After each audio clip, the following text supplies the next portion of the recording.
I'm glad that I started making these videos listen. about the stark reality of living in Canada. And from the comment sections and from the videos and the likes in the videos, it's become more apparent to me that many people, many Nigerians have always been thinking about all these things I've been saying. So it's not like I'm the first person saying it. You know, people are corroborating what I'm saying. But unfortunately, there are some people who still think Canada is El Dorado. Canada is not El Dorado. Let me give you another important fact about Canada that buttresses the fact that Canada is taking advantage of black people. Canada is taking advantage of immigrants. And to Canada, this is actually business.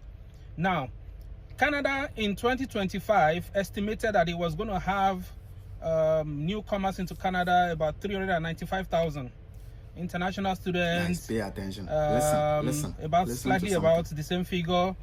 And now let's do the math.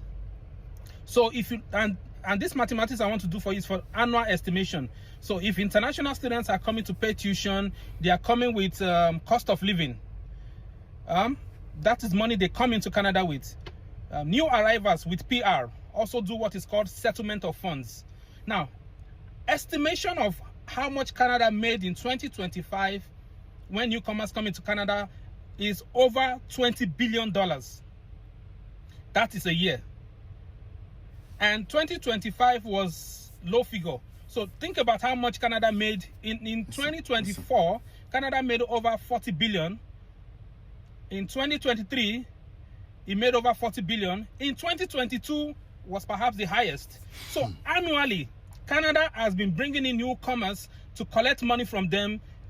And that's why I made my first comment. I said, particularly post-COVID, the immigration into Canada post-COVID was specifically for money purposes, so that Canada will use those money to cushion the effect of COVID.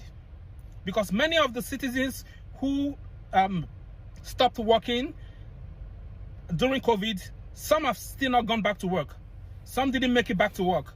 Some vulnerable elders who were working passed on, you know. So these monies were used to cushion the economy, and Canada is still doing it. So let me ask you, do you think it makes sense that right now Canada has over 3 million temporary residents in Canada looking for PR, looking for permanent residency?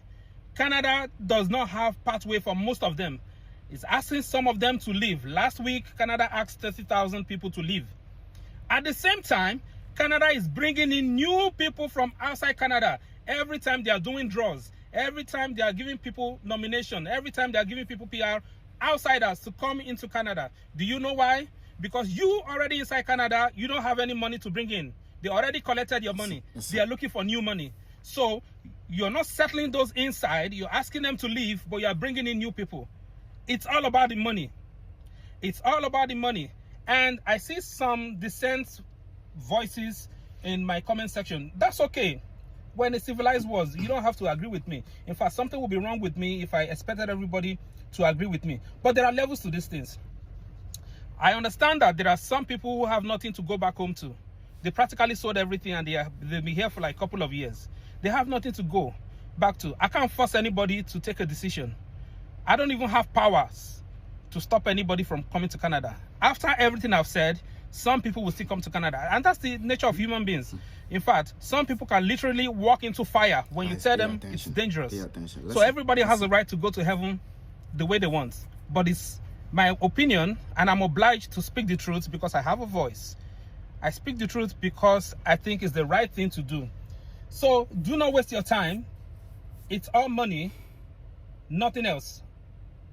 Right? Money, nothing else. And some people, to them, people who don't agree with me, there are some people that their biggest achievement in life is that they were finally able to get a visa to come to Canada. Perhaps in their family, they are the first to travel.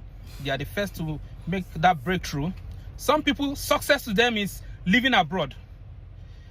Somebody said in my comment that, oh, stop castigating a country that is giving people jobs, good jobs. What are the good jobs? This person that was commenting, I looked at his profile, he was wearing a scrub, probably a PSW or a caregiver.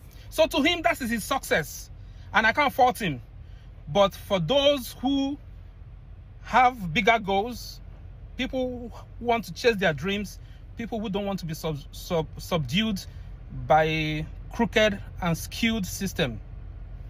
Listen to me. Everything I say, you can go and fact check. Thank you, and I will see you again.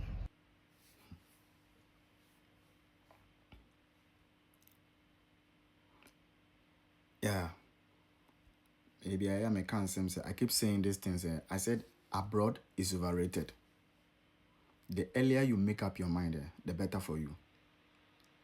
I said Europe or the West is now something of the past. It's no more as what the way people like saying Uncle Phone is not like that anymore. Things are changing. Africa is the future.